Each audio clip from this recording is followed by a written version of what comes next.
Hello, my name is Matthew Hunter with Legacy Wilderness Academy, and I'm on a mission to document every edible and medicinal plant in the southeastern U.S. so Southerners can have greater access to nutritious food and free medicine.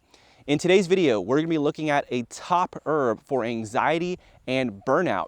And it doesn't just grow in the southeastern U.S. This plant can be found widespread throughout the United States and is also common throughout Western Europe. It's called skullcap. So in this video, I'm going to show you how to identify skullcap. We'll talk about its medicinal uses, then I'm going to harvest some, take it home, and show you how to prepare it into a medicine. Stay tuned.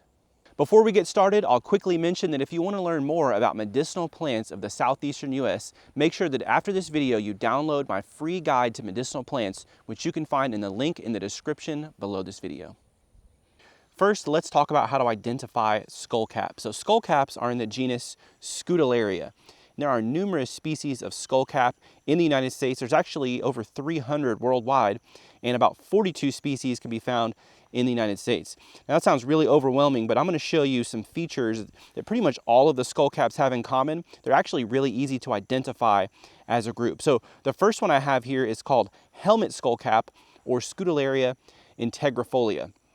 If we take a look at the flowers, most skullcaps are going to have dark blue or purple flowers. Occasionally they'll have a pink in some species or other colors. The California skullcap, for example, has white flowers, but blue and purple are the typical colors. Being in the mint family, skullcap flowers have a shape reminiscent of other flowers in the mint family with an upper hood and a lower lip. But it definitely has its own distinct shape, and I'm going to kind of ruin skullcap for you right now, but I promise you'll never forget this association once I say it. The upper petal of skullcap, if you look at it closely, it kind of looks like the nose on a proboscis monkey. So if you remember that, you can always identify skullcap, although sometimes the upper petal of some species will kind of flare out. So here's a picture of the heartleaf skullcap showing how the upper petal sort of flares out. So you can see that the flowers don't all look identical between the different species, but there's always going to be a strong similarity between most of them. The seed pods are the next distinct feature of skullcap that allows you to recognize them as a group. The seed pods are sort of two-lipped, with the top part often looking like a bowl. So hopefully you can see that, but I'm going to put some close-up shots on the screen as well. Here is the helmet skullcap showing the bowl shape on sort of the upper lip there. And then here is a picture of heartleaf skullcap seeds showing how it's a distinct two-lipped seed pod with a sort of bowl shape on the top.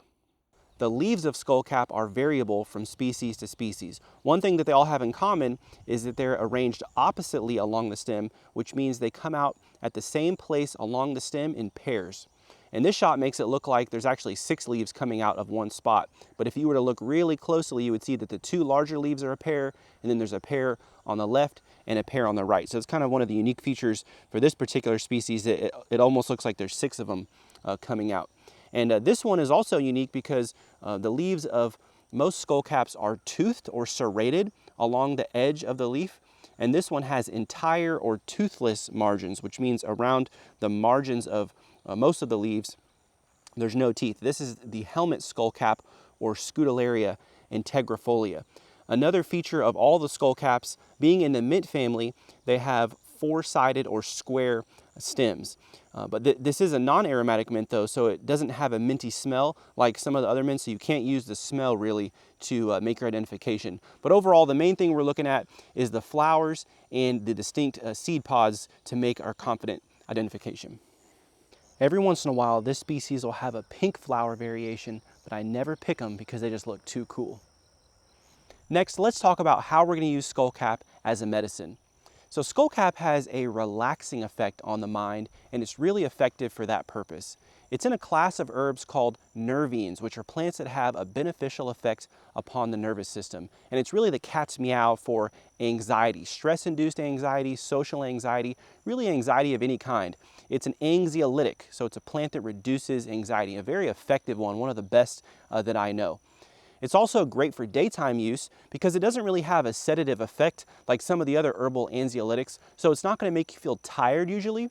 Although it is going to be good for sleep when mixed with other herbs, especially if, sort of anxious, racing thoughts are keeping you up at night. If you mix it with some other sleep herbs, it is really good at inducing sort of a state of relaxation. But on its own, it is good for daytime use because it won't really make you too tired.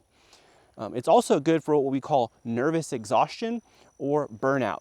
So when your nerves are just all ramped up and frazzled and frayed and overworked, and you're feeling stressed out, maybe you're just feeling overworked, anxious, it's really good to drink a cup of Skullcap tea, go for a walk out in nature, and as the Skullcap sort of kicks in, just kind of releases those worries and takes a load off your back. So Skullcap is really great for that. Another way that Skullcap can be used is for pain, specifically nerve pain like sciatica or a pinched nerve, and also for headaches.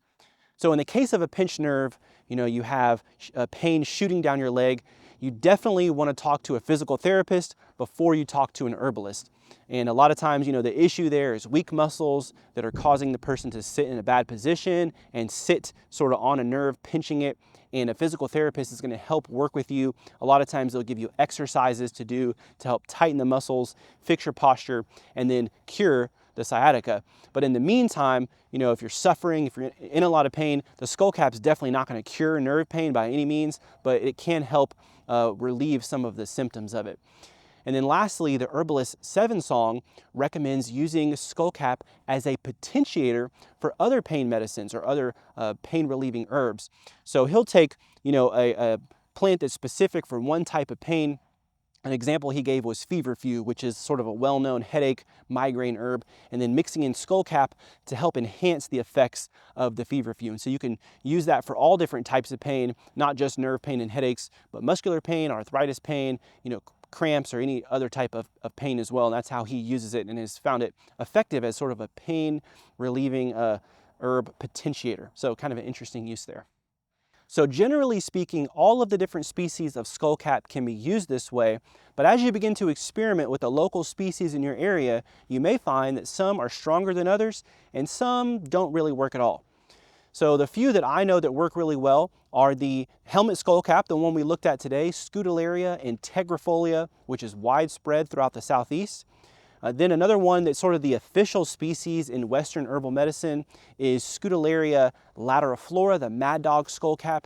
That's going to be found throughout the Midwest and throughout the Northeast. Another that I've heard works well, or I've read works well, is Scutellaria incana, the downy Skullcap. So you will need to experiment with the local ones in your area, or better yet, ask a local herbalist and see which species they prefer to use. Now for harvesting. So what I'm going to be doing is walking through here, taking one here, one there, passing a whole lot up. I don't want to take them all from one little area, even though it'd be a lot easier just to take them all and go home, because I don't want to put pressure on one specific spot. I'm going to just be kind of thinning out the ones all in this whole long strip. I'll walk, pick one, pass 9 up, pick one, pass 9 up. If there's a little cluster, you can see here there's a little cluster. I might take a couple out of the cluster and then move on. And on the flip side, if there's one that's just growing isolated all by itself, I'm going to make sure to pass those up because I want the population to grow and to spread. And so I want to make sure the isolated ones get to set seed, and hopefully there'll be more in the years to come.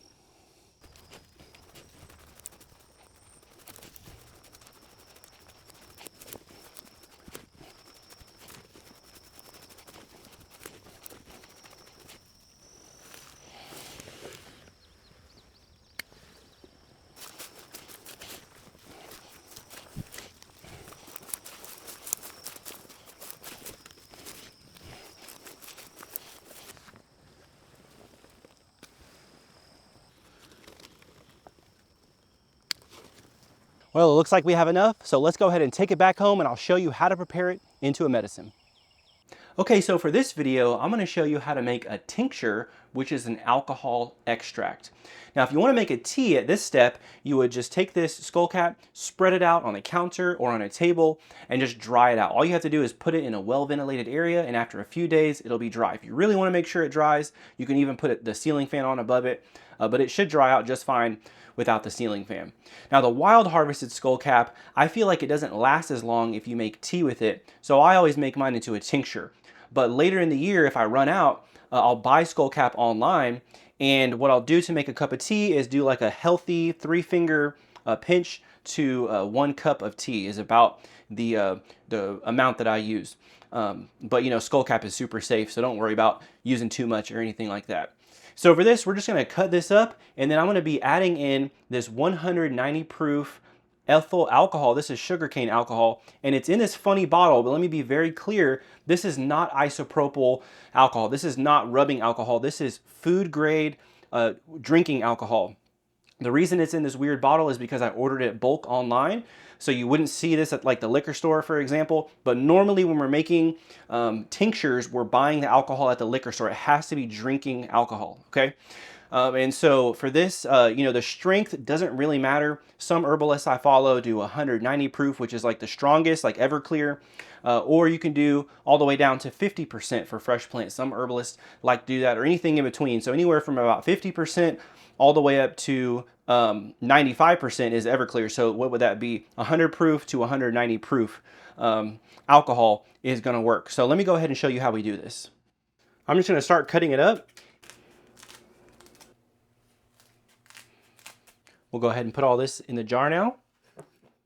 Okay, I'm gonna go ahead and press this down. I do want it packed in there pretty tight.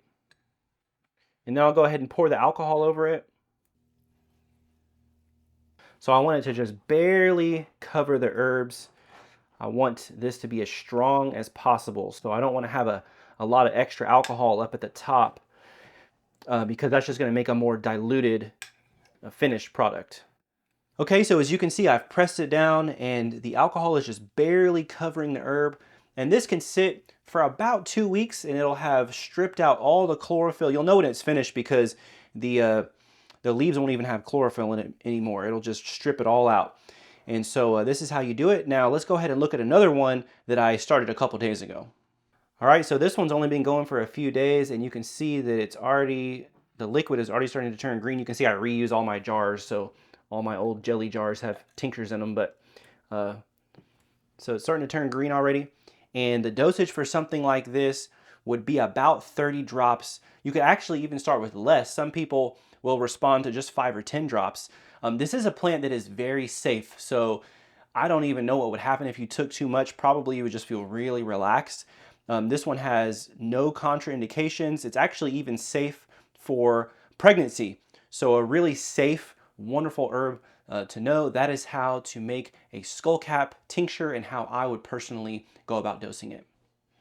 Well guys, I hope you enjoyed the video. Thank you so much for watching. Hopefully you feel equipped now to be able to go out, find and harvest some skullcap. So if you want to see more videos like this, make sure to subscribe to the channel. I hope to keep coming out with a lot more just like it. And don't forget, if you want my free guide to medicinal plants, you can find it in the link in the description below the video. See you next time.